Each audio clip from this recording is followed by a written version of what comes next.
सुप्रभात बच्चों। आज हम कक्षा 8 के इतिहास विषय का पाठ 5 जब जनता बगावत करती है 1857 और उसके बाद का आगे का प्रकरण सैनिक विद्रोह जन विद्रोह बना, इसके बारे में पढ़ेंगे। तो देखो, इससे पहले हमने ये पढ़ा था कि कैसे 18वीं सदी के मध्य में राजाओं और नवाबों की ताकत है वो छिनने लगी थी। उनका सत्ता और सम्मान दोनों ख़त्म होते जा रहे थे, उनकी आज़ादी कम होती जा रही थी, उनकी सेनाओं को भंग कर दिया गया था और उनके स्थान पर अंग्रेज़ों की सहायक सेना आ गई थी।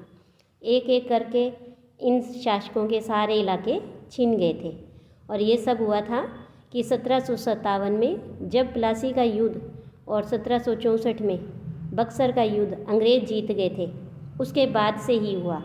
क्योंकि उसके बाद क्या हुआ, इन सब की ताकत है, इनकी सत्ता है, छिनने लगी थी। और इसके साथ साथ गांवों में किसान और ज़मींदार ये भी भारी लगान के कारण परेशान थे। इनकी वर्षों पुरानी पीढ़ियों पुरानी जो ज़मीनें थी वो इनके हाथ से निकलती जा रही थी। इनके अलावा जो भारतीय सिपाही थे, इन अंग्रेज़ों की कंपनी में जो काम करते थे, वो भी असंतुष्ट थे और इनके असंतुष्ट होने का कारण अलग ही था। वे अपने वेतन से, अपने भत्ते और सेवा शर्तों के कारण परेशान थे। क्योंकि जब एक बार कंपनी ने उन्हें समुद्र यात्रा करने के लिए बर्मा भेजा युद्ध लड़ने के लिए, तो इन्होंने उसे मना कर दिया। क्योंकि हमारे यहाँ भारत में उस समय समुद्र की यात्रा करना पाप समझा जाता था। उन्हें ये लगता था कि उनका धर्म और जाति है वो भ्रष्ट हो जाएंगे। तब क्या अंग्रेज़ कंपनी ने एक नया नियम बनाया कि अगर कोई भी व्यक्ति कंपनी की नौकरी में कंपनी की सेना में नौकरी करेगा तो ज़रूरत पड़ने पर उसे समुद्र पार जाना पड़ेगा। तो इस तरह से जो ब्रिटिश कंपनी है वो अपने मनमाने कानून बनाई जा रही थी। तो सिपाही है वो गांवों के हालात से परेशान थे और इनमें से ज़्यादातर सिपाही किसान थे और वे अपने परिवार छोड़कर आए थे गांवों में। तो इसलिए किसानों का जो गुस्सा है वो सिपाहियों में भी फैल गया। और इस तरह से देखो कि यहाँ पर जो ये सिपाही हैं, विद्रोही सिपाही, कैसे वो अफसरों पर हमला करते हैं, इन अफसरों के घरों में घुस जाते हैं और इमारतों में, उनके मकानों में वो आग लगा देते हैं। और तो आज हम ये पढ़ेंगे कि कैसे ये सैनिक विद्रोह, सिपाही विद्रोह है वो जन विद्रोह बन गया। तो देखो, सबसे पहले तो ये कि सैनिक विद्रोह क्या मतलब है इसका। जब सारे सिपाही इकट्ठा होकर के अपने सैनिक अफसरों का हुक्म मानने से इनकार कर देते हैं तो उसे हम सैनिक विद्रोह कहते हैं। तो देखो, यद्यपि शासक और प्रजा के बीच संघर्ष कोई नई बात नहीं थी, लेकिन कभी कभी ये संघर्ष इतने फैल जाते हैं कि राज्य की सत्ता छिन भिन्न हो जाती है। बहुत सारे लोग मानने लगे हैं कि उन सब का शत्रु एक है, इसीलिए वे सभी कुछ करना चाहते हैं। और इस तरह की स्थिति में हालात अपने हाथ में लेने के लिए लोगों को संगठित होना पड़ता है। उन्हें संचार, पहलकदमी और आत्मविश्वास का परिचय देना होता है। भारत के उत्तरी भागों में 1857 में ऐसी ही स्थिति पैदा हो गई थी। फतह और शासन के 100 साल बाद ईस्ट इंडिया कंपनी को एक भारी विद्रोह से जूझना पड़ा। देखो, फतह और शासन से यहाँ मतलब है कि 1757 में जब अंग्रेज प्लासी के युद्ध में जीते और उसके बाद 100 सालों बाद 1857 में जब वो जीत गए 1757 में, तो जो भारत का जो प्रशासन है वो अंग्रेज़ों के हाथ में आ गया था और 100 सालों तक उन्होंने शासन किया, 1857 तक। तब एक समय ऐसा आया कि ईस्ट इंडिया कंपनी को एक भारी विद्रोह से जूझना पड़ा और मई 1857 में यह बगावत शुरू हुई थी और इस बगावत ने भारत में कंपनी का अस्तित्व ही खतरे में डाल दिया था। मेरठ से शुरू करके सिपाहियों ने कई जगह बगावत की। यानी कि ये बगावत कहाँ से शुरू हुई? मेरठ से। समाज के विभिन्न तबकों के असंख्य लोग विद्रोही तेवरों के साथ उठ खड़े हुए। कुछ लोग मानते हैं कि 19वीं सदी में उपनिवेशवाद के खिलाफ दुनिया भर में यह सबसे बड़ा सशस्त्र संघर्ष था। देखो, अभी 19वीं सदी लिखा है, इससे पहले हमने 18वीं सदी पढ़ा था। तो सदी का मतलब 100 वर्ष, तो 19वीं का मतलब हुआ कि 1801 से 1900 के बीच का जो समय है वो 19वीं सदी कहलाता है। ठीक है। इसके बाद देखो कि कैसे मेरठ से दिल्ली तक ये जो विद्रोह है वो पहुंचा। 29 मार्च 1857 को युवा सिपाही मंगल पांडे को बैरकपुर में अपने अफसरों पर हमला करने के आरोप में फांसी पर लटका दिया गया।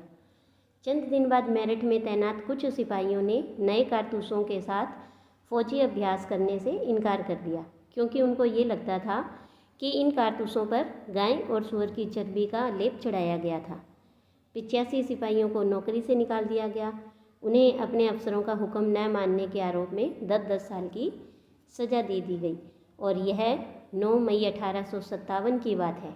तो देखो 1857 की क्रांति को भारत का प्रथम स्वतंत्रता संग्राम भी कहा जाता है। तो मेरठ में दूसरे भारतीय सिपाहियों की प्रतिक्रिया बहुत ज़बरदस्त रही। 10 मई को सिपाहियों ने मेरठ की जेल पर धावा बोला, उसी जेल पर जहां इन 85 सिपाहियों को जेल में डाला गया था वहां पर, और वहां बंद सिपाहियों को आज़ाद करा लिया गया। उन्होंने अंग्रेज अफसरों पर हमला करके उन्हें मार गिराया, उन्हें बंदूक और हथियार कब्जे में ले लिए और अंग्रेज़ों की इमारतों व संपत्तियों को आग के हवाले कर दिया।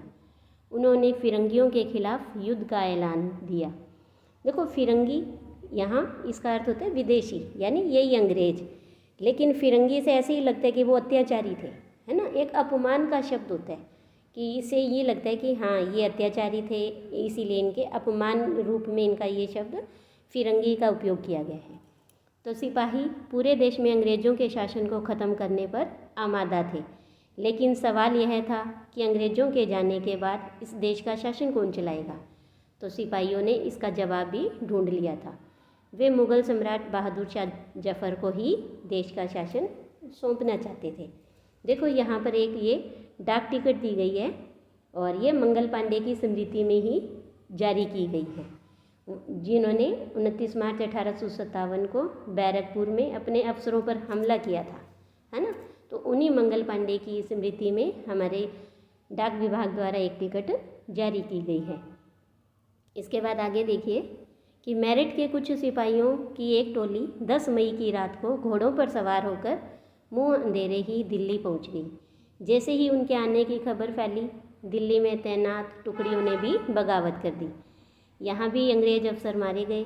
देशी सिपाहियों ने हथियार व गोला बारूद कब्जे में ले लिया और इमारतों को आग लगा दी। विजयी सिपाही लाल किले की दीवारों के आसपास जमा हो गए। वे बादशाह से मिलना चाहते थे और बादशाह अंग्रेज़ों की भारी ताकत से 2-2 हाथ करने को तैयार हो गए थे। तो देखो यहाँ एक आपको ये चित्र दिखाई दे रहा है कि कैसे 3 जुलाई 1857 को 3000 से ज़्यादा विद्रोही है वो बरेली से दिल्ली आ पहुँचे और उन्होंने यमुना नदी को पार किया और ब्रिटिश कैवेलरी चौकियों पर धावा बोला और यह युद्ध है वो पूरी रात चलता रहा।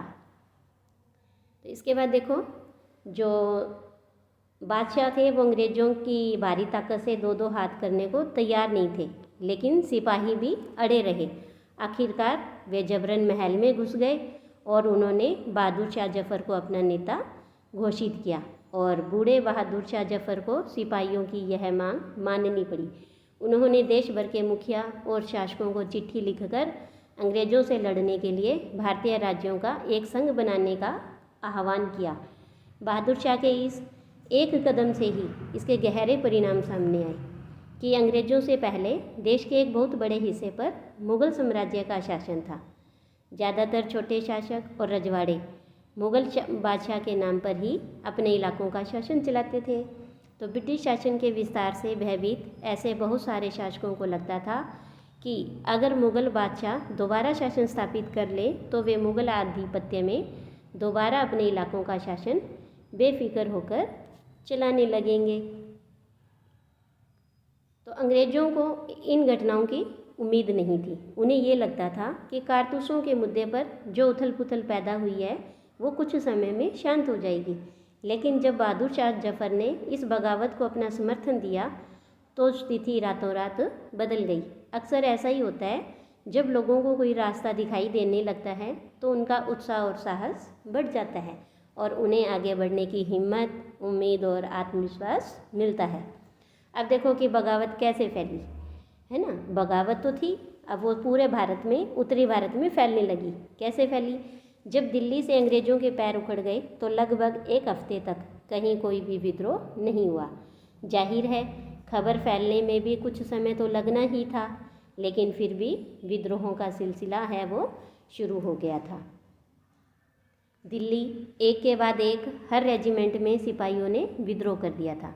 वे दिल्ली, कानपुर और लखनऊ जैसे मुख्य बिंदुओं पर दूसरी टुकड़ियों का साथ देने को निकल पड़े और उनकी देखा देखी कस्बों और गांवों के लोग भी बगावत के रास्ते पर चलने लगे। वे स्थानीय नेताओं, जमींदारों और मुखियाओं के पीछे संगठित हो गए। ये लोग अपनी सत्ता स्थापित करने और अंग्रेज़ों से लोहा लेने को तैयार थे।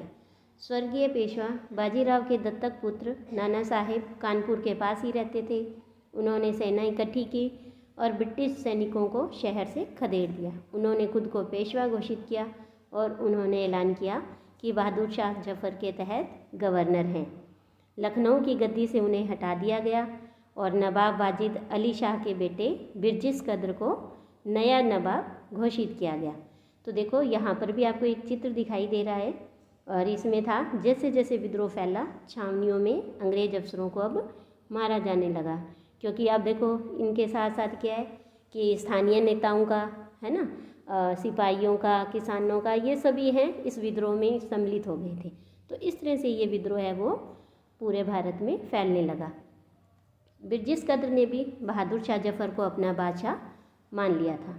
उनकी मां बेगम हजरत महल ने अंग्रेज़ों के खिलाफ विद्रोहों को बढ़ावा देने में बढ़ चढ़कर हिस्सा लिया।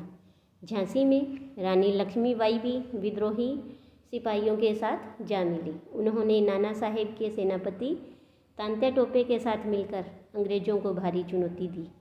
मध्य प्रदेश के मांडला क्षेत्र में राजगढ़ की राजी अवंतीबाई लोधी ने 4000 सैनिकों की फ़ौज तैयार की और अंग्रेज़ों के खिलाफ उसका नेतृत्व किया, क्योंकि ब्रिटिश शासन ने उनके राज्य के प्रशासन पर नियंत्रण कर लिया था। तो देखो कैसे उत्तर प्रदेश, मध्य प्रदेश, राजस्थान है ना, इन सब में ये बगावत है वो फैलने लगी। यानी भारत के लगभग सभी राज्यों में, रियासतों में ये विद्रोह है वो फैलने लगा था। विद्रोही टुकड़ियों के सामने अंग्रेज़ों की संख्या बहुत कम थी। बहुत सारे मोर्चों पर उनकी ज़बरदस्त हार हुई। इससे लोगों को यकीन हो गया कि अब अंग्रेज़ों का शासन खत्म हो चुका है। अब लोगों को विद्रोहों में कूद पड़ने का गहरा आत्मविश्वास भी मिला। ख़ास तौर से अवध के इलाके में चौतरफा बगावत की स्थिति थी।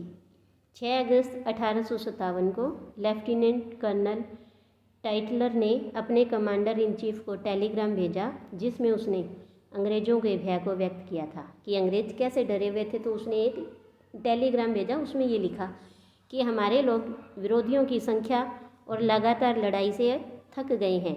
एक एक गांव हमारे खिलाफ है, जमींदार भी हमारे खिलाफ खड़े हो रहे हैं। इस दौरान बहुत सारे महत्वपूर्ण नेता सामने आए। उदाहरण के लिए फैजाबाद के मौलवी अहमदुल्ला शाह ने भविष्यवाणी कर दी थी कि अंग्रेज़ों का शासन जल्दी ही ख़त्म हो जाएगा। वह समझ चुके थे कि जनता क्या चाहती है। इसी आधार पर उन्होंने अपने समर्थकों की एक विशाल संख्या जुटा ली थी। अपने समर्थकों के साथ वे भी अंग्रेज़ों से लड़ने लखनऊ जा पहुँचे। दिल्ली में अंग्रेज़ों का सफाया करने के लिए बहुत सारे गाजी यानी धर्म योद्धा इकट्ठा हो गए थे। बरेली के सिपाही बख्त खान ने लड़ाकों की एक विशाल टुकड़ी के साथ दिल्ली की ओर कूच किया। वह इस बगावत में एक मुख्य व्यक्ति साबित हुए। बिहार के एक पुराने जमींदार कुंवर सिंह ने भी विद्रोही सिपाहियों का साथ दिया और महीनों तक अंग्रेज़ों से लड़ाई लड़ी। तमाम इलाकों के नेता और लड़ाके इस युद्ध में हिस्सा ले रहे थे। तो देखो कि यहाँ आपको एक ये चित्र दिखाई दे रहा है ना, कि कैसे इसमें ब्रिटिश टुकड़ियाँ हैं वो विद्रोहियों पर हमला कर रही है। और कौन से विद्रोही? जिन्होंने दिल्ली के लाल किले पर और सलीमगढ़ के किले पर कब्जा किया हुआ था, तो इसलिए वो विद्रोहियों पर हमला करती है। इसके बाद हम पढ़ेंगे कि विद्रोह के बाद क्या हुआ और कंपनी ने इसका पलटवार कैसे किया। यानी जब उथल पुथल मची, विद्रोह फैला, तब अंग्रेज़ों ने क्या किया। तो अंग्रेज़ों ने इस विद्रोह को कुचलने का फैसला किया। तो ये हम आगे की वीडियो में पढ़ेंगे। आज के लिए इतना ही। धन्यवाद।